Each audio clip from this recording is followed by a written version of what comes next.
welcome everybody. Thank you so much for joining us today for our WIL Australia presentation on facilitating WIL and engaging with First Peoples organisation. My name's Dr. Faith Valencia Forrester, and I'm honoured to welcome you all to this session. Before we begin, I would like to call on Uncle Lloyd Dolan from Sturt University to do our acknowledgement today. Thanks, Faith. For me, Gawamba Naduni Nugini and Angira, Niani Govaranan Maradable, Guinea Malbirandi, Badin Maradable, Yalable. We also acknowledge that our practices are guided by the elders, past and present, of the countries in which we work, live and play, and take this opportunity to recognise the depth of First Nations ways of being, ways of knowing and ways of doing in the wisdom of knowing how to live well in a world worth living in. So in English, I just said, welcome everybody to our gathering or conversation today. I want to take this opportunity to acknowledge our elders and also our past, present, but also our emerging elders that are working with us as well. And also pay my respects to all the different nations that may be joining us here. Thanks, Uncle Lloyd. I'm joining from Kabi Kabi country today, which is the traditional lands of the Kabi Kabi peoples. And I'd also like to pay my respects to elders past and present. A great session today. It's something that we've been in conversation with and about with Dr. Kerry Hall since last year. And I know Uncle Lloyd has been doing work at Sturt around how we can better facilitate engagement with First Nation communities and organisation. We're honoured to be joined by 4 incredible leaders who will share their knowledge, lived experience and practical strategies for creating reciprocal and respectful partnerships that not only benefit our students, but it also strengthens communities and embeds Indigenous ways of knowing, being and doing in higher education. So I'd like to introduce our panels at the moment. Our first panelist, and now I'm going to share my screen. I'll see if this works. If I get it wrong, forgive me. Share. Is that working? And I've just realized that I've put everybody in different orders. But our first panelist and lead facilitator is Dr. Kerry Hall, who is a proud descendant of the Kuku, Tharpen, Kuku, Wara, and Lama Lama peoples from Cape York Peninsula. Kerry, forgive me if I've pronounced those incorrectly. Kerry is Coordinator of Learning and Teaching Indigenous at Griffith University, and she brings a wealth of experience as an enrolled nurse and an Aboriginal health practitioner. Her work focuses on cultural safety, health equity, and community empowerment. Kerry's practice is deeply rooted in her cultural identity and commitment to Indigenous-led research and education. Welcome, Kerry, and thank you for leading this session today. Thanks, Faith. Next, we have Dr. Alison Nelson, who is the Executive Director of Organisational Development at the Institute for Urban Indigenous Health. Alison is an occupational therapist and researcher with an extensive experience working alongside urban Aboriginal and Torres Strait Islander communities. She leads a dynamic student placement program that welcomes up to 400 students annually across 26 disciplines. Her work focuses on interprofessional learning, culturally capable practice, and enabling non-Indigenous professionals to work respectfully with First Nations people. Thank you, Alison. We're thrilled to have you with us. Joining us from Sturt University is Uncle Lloyd Dolan, a proud Wiradjuri man and academic lead First Nations within the Division of Learning and Teaching. Uncle Lloyd has led the integration of First Nations perspectives across the university and is an internationally recognised for his work on the Wiradjuri online cultural immersion experience. His approach centres on building on cultural capability and embedding First Nations knowledge in transformative ways. Thank you, Uncle Lloyd. Your leadership in this space is deeply valued. Finally, we welcome Corrine Butler, a proud Kuku Yalanji Waraka Cook Araba South Sea Islander woman. And Corrine, forgive me if I've mispronounced. I'm nervous speaking online. And as soon as I had the words, I was like, oh no, I'm going to get this wrong. So please forgive me. Corrine is Director of Allied Health, First Nations people at Queensland Health. And Corrine has over 15 years of experience across mental health and community health settings. She's a passionate advocate for culturally responsive healthcare. She was also named Indigenous Allied Health Professional of the Year in 2018 and continues to champion systemic change and workforce development for First Nation communities. Thank you, Corrine. It's a privilege to have you with us also. So I'm going to stop sharing so that we can see our fabulous panel members. I'm going to start with you, Dr. Hall. Please tell me, how do we build respectful, reciprocal partnerships with First People organisations in WIL contexts? But most importantly, why is this important? I think the way we build it, thanks, Faith, and I'm coming to everyone today from Turrbal and Yagara country in Brisbane. I think it's important that we do it in all concepts. I can't even speak today. But it's about basically building communication and connection. I think they are the foundation things on how we can get to work with different groups of people. For Aboriginal and Torres Strait Islander peoples, it's very important to know who you're working with, how you build those connections, and how you continue to nourish those connections and don't make them transactions, make them relational and relationships, and you will have success. It's really important because Aboriginal and Torres Strait Islander people are the oldest continuing culture on the planet. We were never meant to be here. If you think about what happened in colonisation, we were supposed to be gone by now. We're still here. We're hanging around. I say it's because we like to annoy people. I think Lloyd will agree with me on that. And I think it's very important and more because I have a health background, as you said, and in more and more health disciplines, it's becoming increasingly part of accreditation standards and professional practice standards that this work has to happen. So it's a requirement, but for me, it needs to happen to better health outcomes and just better outcomes for Aboriginal and Torres Strait Islander people, communities in general. Thanks, Kerry. I'm going to turn to you now, Dr. Alison Nelson. I know you've got a short presentation for us, but do you have any examples of culturally safe and community-driven WIL models? I do, and that's what my presentation is about. So I want to share my screen. Well, I'll attempt to share my screen.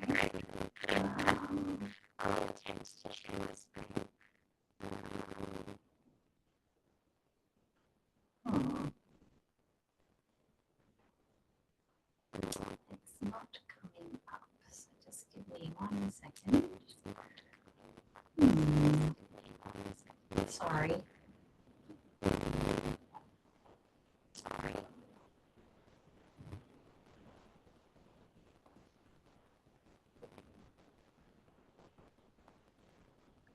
while you're bringing that up, Alison, take your time. I'll come Yes, back to you. please. No, I'm going to go to Uncle Lloyd Dolan right now. Uncle Lloyd, can you tell me some of the issues that's been raised with you around engaging with First Nations or First Peoples communities through work integrated learning? I often hear the biggest thing that I get back from communities, because it's like normal. You know, communities know we work at the university or a space, and all of a sudden they get a student knock on their door saying, I'm here to do a placement. They have no idea who they are, why they're there, what their learning is. So they ring us and ask us, and I got no idea that students in our Port Macquarie campus doing physiotherapy. So, you know, there has been and continues to be that lack of communication, like Kerry was saying, with the First Nations organisations and between students and systems connecting up. So it's how do we bring that together so that when people do turn up for a placement opportunity or a work integrated learning opportunity, people are actually aware that they're there and why are they there and what's their learning. Right. Alison is sharing her screen now, so I'll cross over to Alison and then I'll come back and finish that conversation with you, Uncle Lloyd. You need to unmute, Alison. I muted you before. Sorry, I was just apologising because I didn't mean to cut you off, Uncle Lloyd. I'm sorry. It's all right. All I was good. just trying to get my technology sorted. All right, so hopefully you're looking at a PowerPoint presentation. All good. All right, so I also want to acknowledge the many Guri tribal nations that we work across. For those of you who don't know, the Institute for Urban Indigenous Health, we're a Southeast Queensland regional entity, and I want to pay my respects to those who've paved the way and gone before us. So just really quickly to give you a bit of context, the footprint that we have at the Institute is in Southeast Queensland, although some of our programs like Deadly Choices are nationwide, but we are residing in the largest and fastest growing population of Aboriginal and Torres Strait Islander people in Australia. So 1 in 8 Aboriginal people live in Southeast Queensland. So we have a very big job to do in terms of growing a workforce to meet the needs of that population.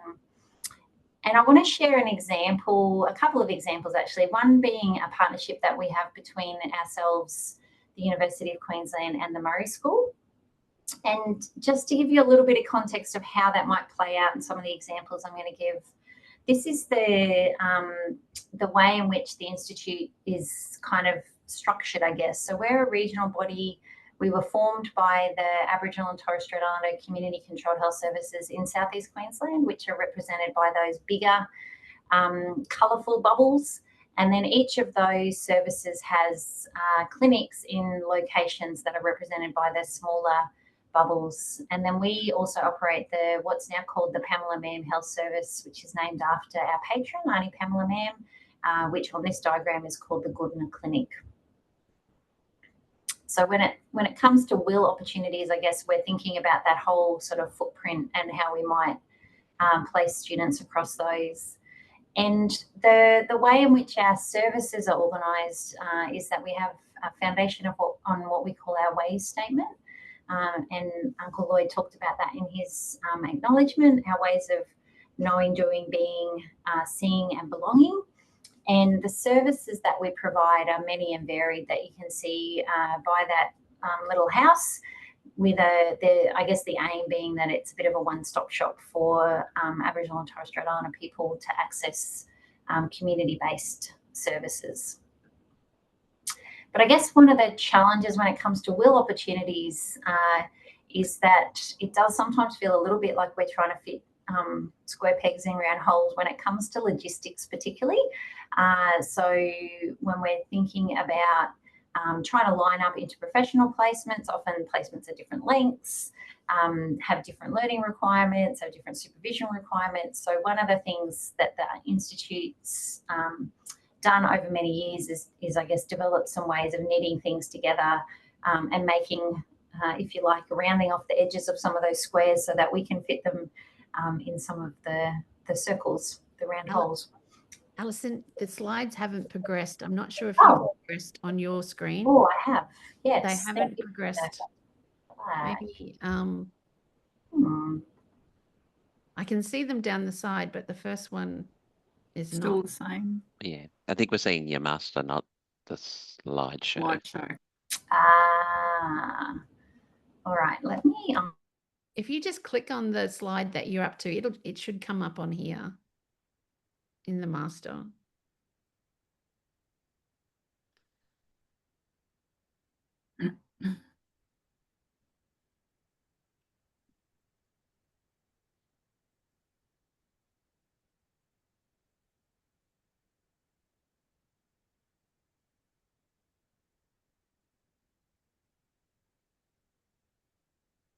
I think from the toolbar you can click start from present slide and then it should work.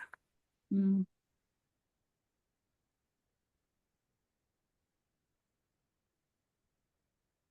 think she might have been booted out by the look of it. Still there. There we go. Yay.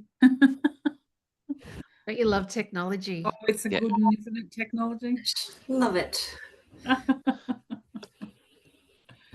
All right, let me see if this is going to work. All right.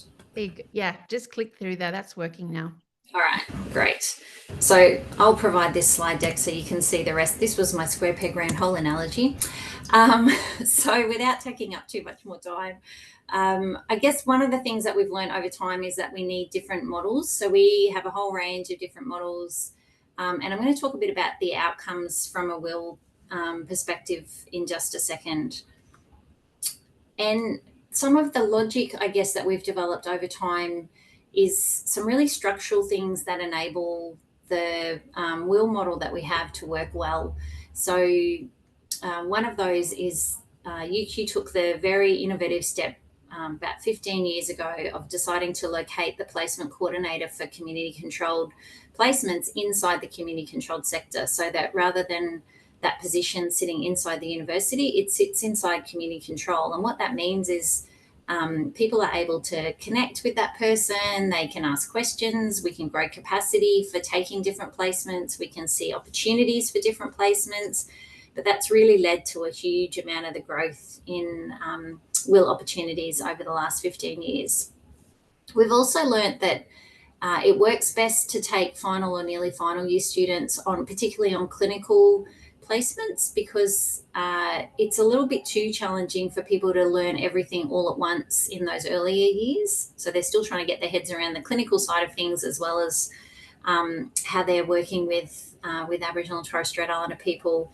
But what we've experimented with over the last few years is taking earlier year students, but where they're not focused on their clinical skills, they're really just focused on how am I connecting and yarning and learning those aspects of what it is to be a clinician, and that's working reasonably well.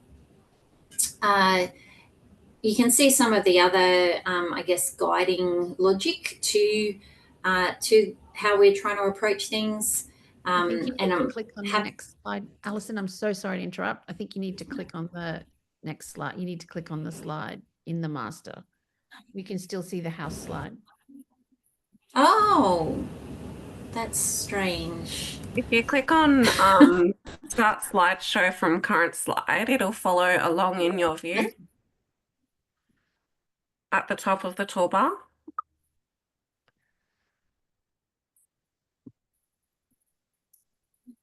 That's what I just had done on that. So let me try that again. Sometimes it doesn't like slideshow version. Are you looking at my supporting logic slide? Yes. Yes, we are.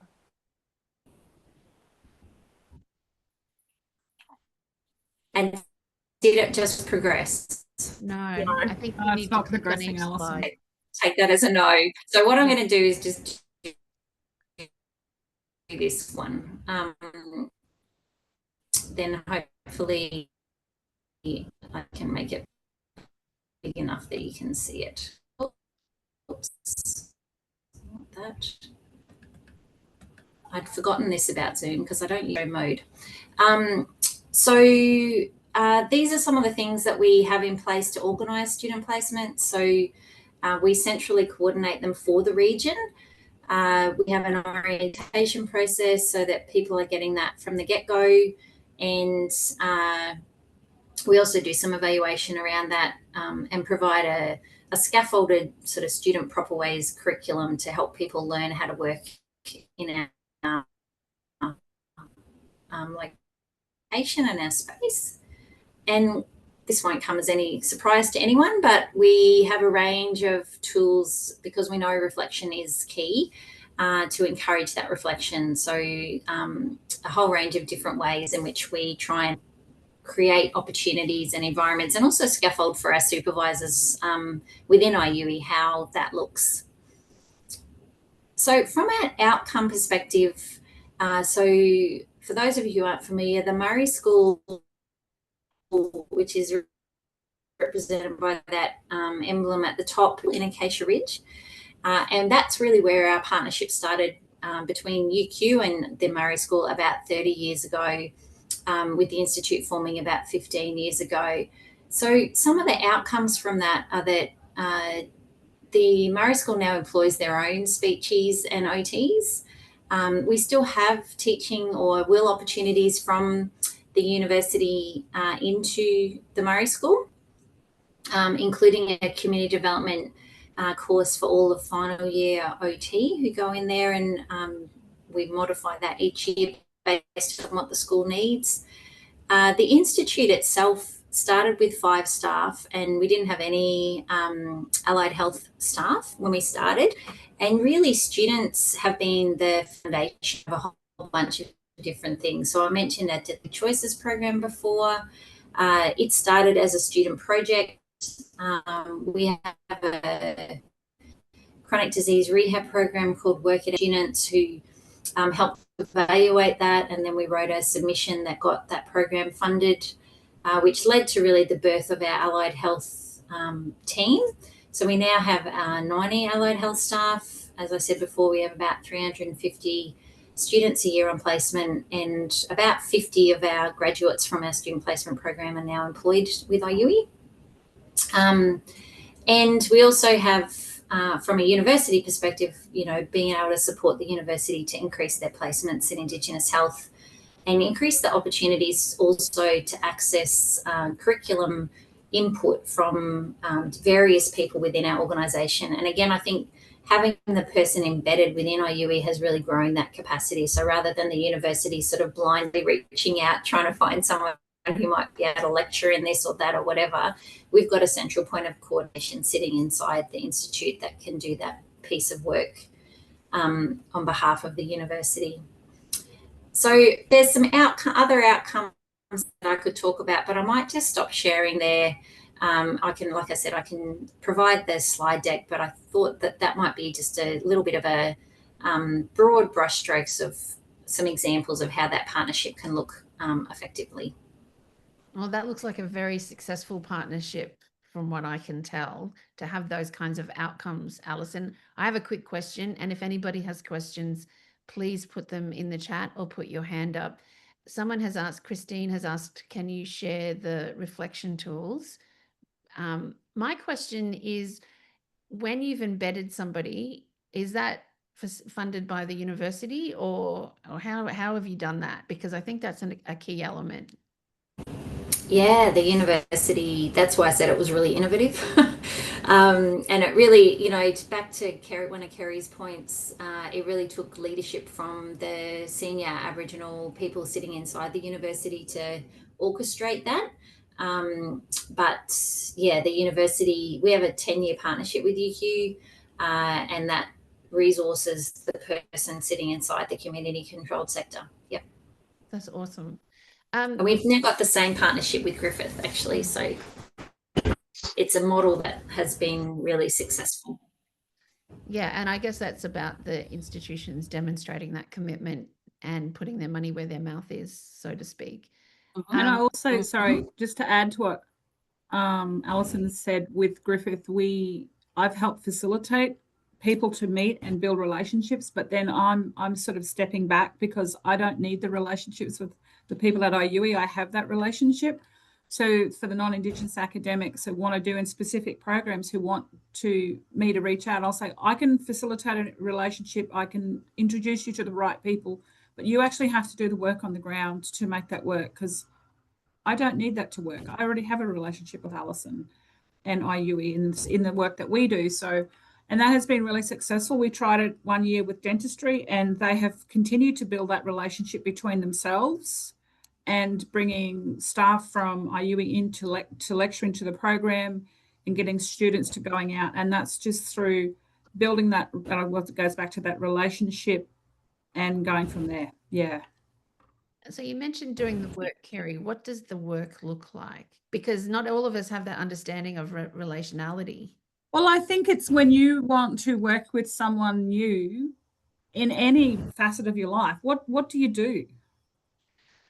You get to know that person, you connect over like things. And I think when you're working in my role, mine is about sending our graduates out to work safely with communities, with First Peoples communities, but other diverse communities. And so much of what we do in this space translates to other diverse communities. So it's like, how do we do that? How do you build those relationships? How do you get to know the people that you want to work with? Like for us, and Lloyd and I talk all the time, and we met last year and we've connected and we talk very often now, but it's just that connection we have, and we've built on that and we've worked on that connection. Because if you can't just meet someone and go, oh, well, I'm in, it's all good, and just let it, because it doesn't work. You have to nourish it. Otherwise they just fall over and they don't work. And that's what I mean by working at. You continuously need to nurture those relationships and make them relationships and not a transaction. Yeah, it's important. And can I just, sorry, Faith, can I just add to that too? I think it's also acknowledging that takes time. So the intention of me giving those couple of examples was that some of those examples are 30 years in the making. So, you know, yes, we've been working together and we've had WIL opportunities over that time, but it's investing over a long period of time too. Mm-hmm. Yeah, and that's something that people I didn't understand when I first started engaging in this space. So Dylan, you've got your hand up. Did you want to put your microphone on and ask your question? Yeah, can you hear me all right? Yep. Yeah, my question, I'm actually, I look after a science program in sort of the environmental area, but I'm listening to the parallels. I'm curious about, I think it was the Proper Ways curriculum that you talked about, which is about sort of inducting students to the sorts of experiences they may have. And I was just wondering about whether there are any tips or guidance you found to be in terms of how much preparation and style of preparation that works best to ensure a really fantastic experience for the student. Anyone from our panel to answer that one? I just threw a comment in the chat because I'll start the conversation for you and throw the flame out like I like to do. I put in avoid the MPS approach. The MPS approach for me is we don't need managers, we don't need protectors, and we don't need saviors. And that's not what you're sending students out into our communities for. And sometimes we're still working with academics to get them out of that space of thinking about we need people to go out there and protect or save the local community. That's so important, Lloyd. And that's what some of the work I do with students is. It's literally just getting the students in a room and getting to know each other and find something new out about your classmates. And they go, oh, I didn't know that. And it's literally just building those foundations of knowledge on how to connect and how to be able to connect safely with different people, so you're not saving them or protecting them or whatever, like Lloyd said. But it's just, it does work with students. It's building connections over likenesses, or when I do it with students, we talk about hobbies. What do you like doing outside of the university? And, you know, we have lots of international students. So cricket is a topic of discussion quite often that we have, because I love cricket and we just build that connection, and it just continues to build from there. And getting students to go out and, okay, you're going on placement in a community. Well, how about you do some research on that community, reach out to people in that community. I always say, if they're health students going on placements to remote areas, reach out to the local Aboriginal Medical Service. They are your font of knowledge if you're going out there to find out who you need to talk to. Introduce yourself if you're on placement. Just go in and say hello. It also, to me, shows that you're actually showing an interest in what you're doing, and you're not there just because you have to do this placement. That makes sense. And it can go in any discipline. It's just a basic human connection, I think.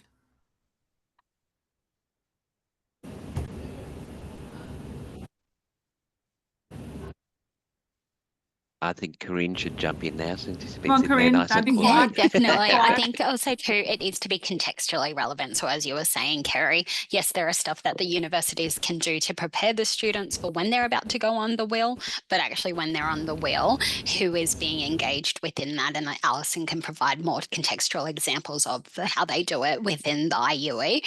But for example, okay, what is actually going to happen during your WIL placement? This is going to be this is why. You know, are we consulting with the elders, whoever it is? If it's the health workers, the practitioners, the First Nation staff within the settings, and how are we introducing that? And it needs to be done consistently, and it needs to be done at orientation. It then needs to be done, you know, every single time. You know, it's not just a once-off. And then, you know, whilst they're on the placement, and then when they come back from the placement, how is the university partners then integrating that knowledge of what they learned to make sure that cultural responsivity continues. So yeah, that's my take on it. It really needs to be, contextually relevant. And as what we've been saying, these things though take time to build as well. So one thing we do here in the role I have is when students do go out on placements for whatever, we come in one discipline in particular in their final year, they're gone for 3 months. So they come back and they sit with me and one of their academics, and we have a self-reflective, like they have to reflect on what they've learned, any complexity they've had, anything that's come up that they thought, oh, I didn't know that still happened. And I had a student last year who was absolutely blown away, went to Central Australia and had read about all the Close the Gap and the disparities in health and stuff, but it wasn't until he was on the ground that he didn't realise how bad it was till he actually saw it on the ground. And for that student, that was an absolute turning point for how that student is going to go and practice in the future, because he said he'd read about it, you see it all, but until you actually see it on the ground. And then it's really important when they have those sorts of experiences that they do get to come back and they do get to reflect and debrief in a safe space while they're still within the university, because then we can then model that and take it forward into the next group cohort. But it's also giving the students the skills and the knowledge on how to be able to reflect on that and learn from that, but also how they can protect themselves. Because when I talk about cultural safety for our patients with my students, but I also talk about their safety and their identity, because they can have a situation on a placement that can impact them and they might just walk away if they're not supported properly in WIL or any sort of placement to be able to know how to navigate that, because they're new to this area, so they're learning, and we're all lifelong learners, we hope. So that's part of the work I do, is they go out and they come back and we sit with them. And because, sometimes you go into the workplace, it's not always safe to reflect or say you've had a bad day. You're literally sometimes told to get over it and move on. And that's not how we're going to build really good practitioners or graduates from any university going out into the workplace.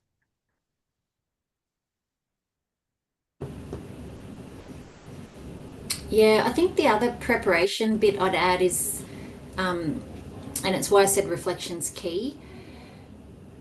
So much of how you learn inside a community controlled health service or how you learn in general, is reflecting on your practice, your attitudes, your assumption, and so I think it's that translation of the theory that people might have learned either about history, colonization, any of those things, but then being able to understand, well, my client didn't turn up today. Let's think about why that might be, and then let's connect that to stuff that you already know about systemic barriers, so that I think sometimes our students are really focused on, they're all nice health professionals. They want to do the right thing and they want to be nice, but sometimes we don't prepare them well enough to be thinking about systems and how the system plays out in terms of making that harder for people to access things, or why people might not turn up. So rather than making judgments about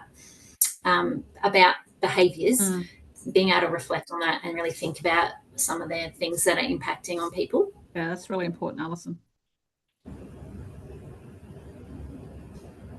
My internet is really unstable, so I've come outside. But I do have a question for Corrine. Corrine, how can universities and WIL practitioners facilitate engagement with their students to ensure that lasting impact and engagement from your perspective?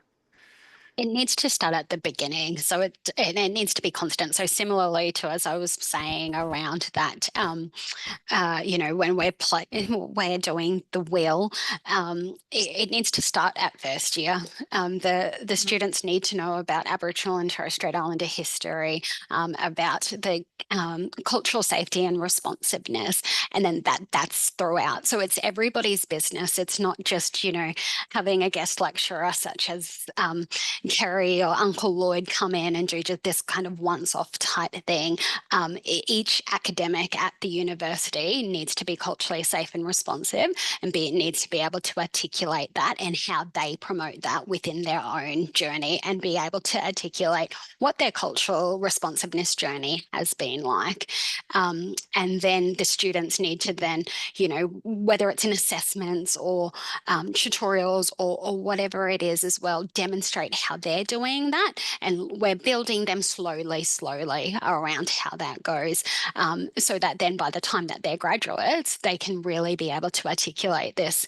And I think, you know, the students these days compared to, you know, when I graduated or beginning, they can then really demonstrate to their clinical educators when they're on placement or when they're new graduates around how they are demonstrating their cultural safety and responsiveness. And I think this current, the current graduates are actually really, you know, they're actually really willing to have these conversations on how to do better for working with their First Nations clients. Well, So can I that- just, sorry, Faith, I just saw Helen's question. I was just going to throw to Helen's question. Yeah. I think for the work that I do, it starts in like sort of what Corrine said in first year. So we incorporate it in everything they do, and it just becomes normal. It becomes a normal part of what they do, this awareness, and they get to the end. And I do agree that students coming through, and I've had a couple of groups of students this year that I've said, you actually give me hope for the future, because they are just so switched on and so empathetic and so open to listening to different perspectives. It's quite astounding, and you just think, okay, that gives me hope that we are making a change in the work we're doing. But you know, no one's perfect, and some students, I think lack of awareness comes to lack of knowledge of what's happened in Australia to Aboriginal and Torres Strait Islander peoples. And so we start having yarns about that, and we start doing it in first year in a course, and then we just build and build and build as we go through. So it becomes normal, part of what they do. So hopefully, you know, and there's some people always going to be resistant, but all we can do is do what we can, best we can, and hopefully they will come along. But yeah, it hasn't, there's been a few, but they seem to come around. Lloyd, Corrine, or Yeah, I think I just put in the add on comment that? there is thinking about when we talk about cultural safety and cultural approaches, when we look at, yeah, many of our accreditation standards or requirements for a lot of our professions require students to do that. So if we see these as no different to a medication administration or any other skills students have to develop, if they're not ready for those skills, for that placement, really, why are we sending them out there on the placement? Yeah. Helen, did you want Helen? to ask your question? Yes, sorry. It was me that raised the question, and I 100% agree. And in our profession, we have capabilities or competencies that we need to meet. But and we have tools for each of those. So like the medicine thing, we have, you know, we will give them tests before we send them out to prescribe in the real world. We will give them tests to ensure that they are safe. But I don't know of any tool that I can send, because we do send our students to Aboriginal controlled health organisations. And the question has been raised about how do we know that they're going to practice culturally safe when we get there? And because you're not always eyes on them all the time, I wonder if there is an actual tool. And I'm not suggesting we don't send them. I'm suggesting that we want to put more time into them and give them more opportunities to have that. But if we can't identify them, and all of our students we have a very scaffolded cultural awareness through our program, but that doesn't mean to say that people don't slide through the gaps, and that is my concern. And we had feedback about a student who, despite what we thought was going to practice we thought they were quite safe, they weren't safe. And so now I'm just sort of sitting here going, is there a tool? Is, you know, like the formulary for pharmacology, is there a tool that we can apply that will at least give us an indication that this person's perhaps not there yet? That's a good question. I don't know of any tools, but I think, Alison, you might agree, if you go out into community and you're not safe, you will soon find out. Someone will tell you. The sad fact was that they did tell us, but not until after the placement. Oh, no. I mean, not the site so much, but the patients will tell them. So, you know, and that's what I say to students all the time. If you go out and the community is not happy with the care you're giving, you will be told. And you may never go back to that community to work again if you do it wrong, really wrong. So there's no real tool that I know of on how you measure awareness, Helen. It's depending on the profession that you deal with. If they're ARPA related, I say you need to refer to those ARPA standards, the definition of cultural safety that came out in 2020. That's what we need to go by if we're registered with ARPA, one of those 16 disciplines. But it's one of those things. How do we ever measure someone's awareness? Because we all have different levels of awareness, but I think sometimes the onus needs to be on the person that we're sending out to. Yeah, we can only do so much. Alison? Yeah, maybe two comments, Helen, to that. One is it doesn't matter how well we think we're vetting people, there's always going to be that situation is always going to happen at some point, and so long as we've got those really good relationships and connections, then hopefully we'll find out early on in the placement and can put things in place. So that would be one thing. But I'd actually go back to Uncle Lloyd's comment there before. Not so much I feel like our discipline brains play a part in this, right, in the approach that we take, because those of us who are in disciplines that are more cut and dried and there's a protocol, and I know what my protocol is, are going to struggle more with this. But I think if you have a student who can show that they can reflect on their practice and on their attitudes and the way that they're coming, the way that they're thinking things through with their clients, if you're reflective and can take that on, if you've got someone who can work relationally and prioritize the connection that they have with somebody, then you're, in my view, you are reducing the chances that you're going to send someone who isn't culturally responsive. It doesn't eliminate it, but I think for me, they're the sorts of things that I'm looking for. And I don't know if that is helpful or not from your perspective in that particular example. I think I was just hoping that we would avoid it again. So I was hoping there was going to be just a tip, you know, as I say, we spend quite a bit of time on cultural awareness, and I've never experienced it in 30 years, but we had one that slipped the net, and we just don't want to slip the net again. So that's okay. That's okay. Thank you. No problem. Kirsty asks an interesting question. Who is the best person to judge if a student is being culturally safe? I say the person that they're dealing with, the person that they're treating. Yep. Because what I might find culturally safe, Lloyd might find unsafe, and any of us would find different. So, and that is the ARPA definition, is cultural safety is deemed by the patient, their family, client, and community. So if the patient being treated doesn't feel safe, it's their voice that I'd be listening to. And I think Awesome. that also then raised that thing there, Kerry, because I've been asking those questions and saying, yeah, if I'm a client or a patient and I don't feel culturally safe with a student, what's my avenues to give that feedback directly to the organisation or the agency, not go through 5 steps in the placement and then go, right, so can I actually provide feedback to that university or that training provider directly around I think, that? and I can talk from Griffith's perspective, we have a placements office. So you would go to the placements office and just say, there might be a nursing student, and they'd hook you up with a placement coordinator for nursing. That'd be the first place I would go, would be to, most universities have a placements office that you would go to. But then I'd also raise it with the person that, of where the placements occurred. So if it was at IUE, I'd definitely raise it with them and say, you know, this has happened. And then in partnership, because you have partnerships, we work together on how to address that if students are coming out from us to them and they're unsafe, I'd be saying to Alison or whoever I need to talk to, saying, hey, how do we make this better so it doesn't happen again? It's about building those relationships and maintaining them, because if we let them fall down, well, we're letting the system. Yeah, that's how I think anyway. I have a question. We're talking about building relationships, but universities some have centralized WIL teams, others don't. And when you've got multiple disciplines now wanting to send students to work with First Peoples in communities and to build those capabilities, how do universities best manage that when we're talking relationally? You know, you've got a WIL placement officer, you've got an academic, you've got different teams.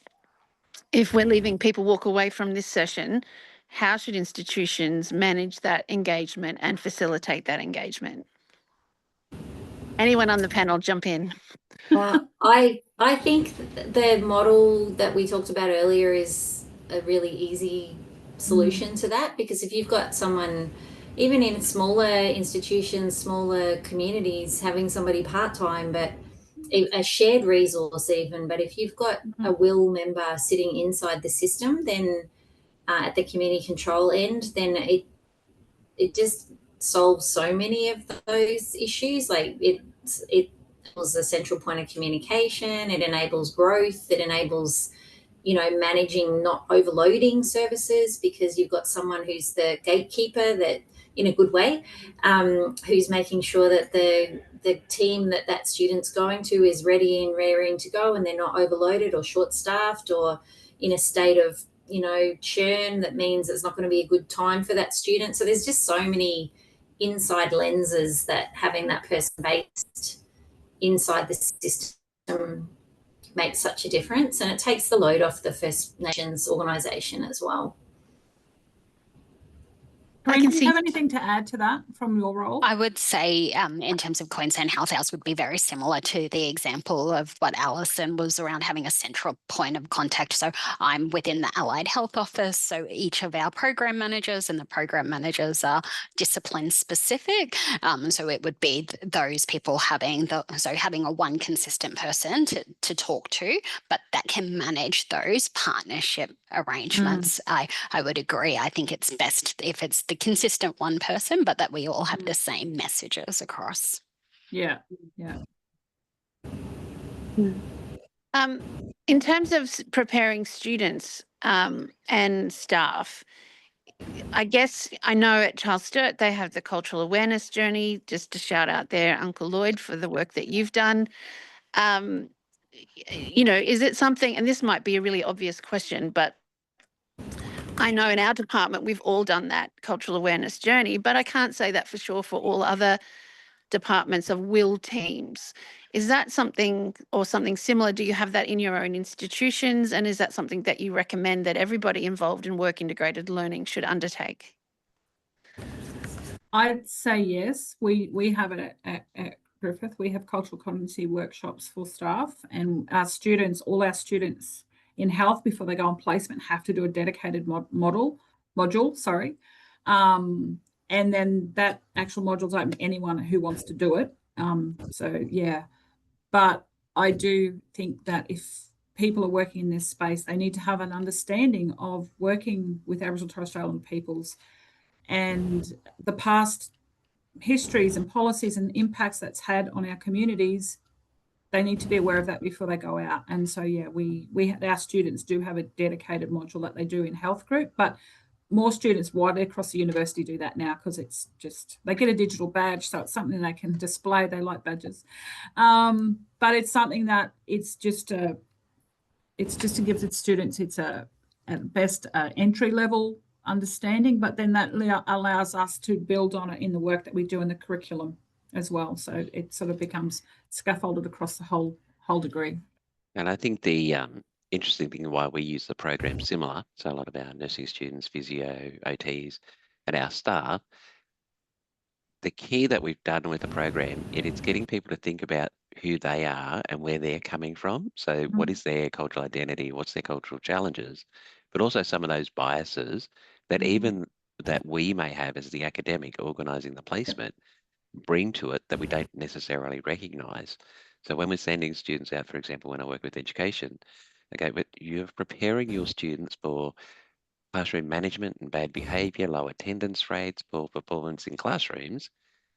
So you shouldn't be surprised when that's what the students come back and report on, because that's what you've prepared them to experience. You haven't prepare them for a good experience around engaging with communities, high achieving Indigenous students. So It's how that do whole we deficit question model. ourselves in that planning and say, well, why do we want people to go out and do this? Have we actually asked ourselves what's our thinking behind it, and what do we want students to get out of it? Yeah. Yeah, and a lot of the work that we do here at Griffith and that I do with Carol and Faith is around identity and culture in our students, so they know who they are when they go out into the world, because otherwise it touches on Lloyd, the unconscious bias, all of those things come into it, the judgments of people, which once you connect and start to get to know people, we're very similar, we're 0.1% different. So, you know, it's about culture and identity and getting students to understand that they actually have that as well. And that's really important on how they present to the world and how they go out into the world to work. Yeah. Corrine, I'm interested from a Queensland Health perspective. You're a large organisation working with a lot of disciplines, and you are that contact point. Do you rely on institutions to ensure that students have had that training, or is it something that you check? I'm not sure about that process. So in terms of all students, when they come to placement at Queensland Health, have to undertake the cultural practice program before they commence here. And then when they, that's an online program. And then when they do their placements, they have access to, all staff have access to a cultural practice program, which the hospital and health services facilitate. And within that, that really guides them through locally and understanding their local kind of communities. And then we have recently partnered with Indigenous Allied Health Australia so that allied health staff can undertake the level 1 and 2 culture responsiveness training that IHA run. And that's all going back to what Lloyd and Kerry was talking about. That then really goes back into what they need to know, be, and do to be culturally responsive. So once again, that self-awareness and then the 6 key capabilities that program has. So there's many opportunities for students. However, we obviously want the students to, before they come on placement, to be having that within their universities as well. These are just little top-ups, and so that when the students come, they know that they need to be culturally safe and responsive, and that we do not tolerate racism within Queensland Health. So that's why then we go through these individualised kind of learnings. Yeah. So we've people, we're coming up to the end of our allotted time. So I'd just like to take a quick moment to thank our panel. It has been a very eye-opening chat, and I'm just grateful for the opportunity to ask the questions and have this conversation. And thank you so much for being so generous with your time and your knowledge. And I'm sure some of you are going to be contacted in the near future with people wanting to create some relationships with you. So Kerry, Corrine, Uncle Lloyd, and Alison, thank you so much for your time. But I will leave you with one thought. I'm just listening to the 4 of you today. Could be an opportunity to develop a facilitating engagement with First Nation community framework that we could distribute. Just a suggestion that you could, not to give any work to anybody, but we'll just do it in our spare time, Faith. Uncle Lloyd, come on, you don't need to retire anytime soon. No, I just find that it would be very valuable, because I do know that it's a space that people are trying to navigate, and there's a lot of confusion. So thank you again. Look, see that? We'd love a framework. That's in the chat. I've just committed you all. So thank you again for your time. And we'll look forward to sharing all the information with everybody. Thank you so much. I really appreciate it, and wish you the best for the rest of the day.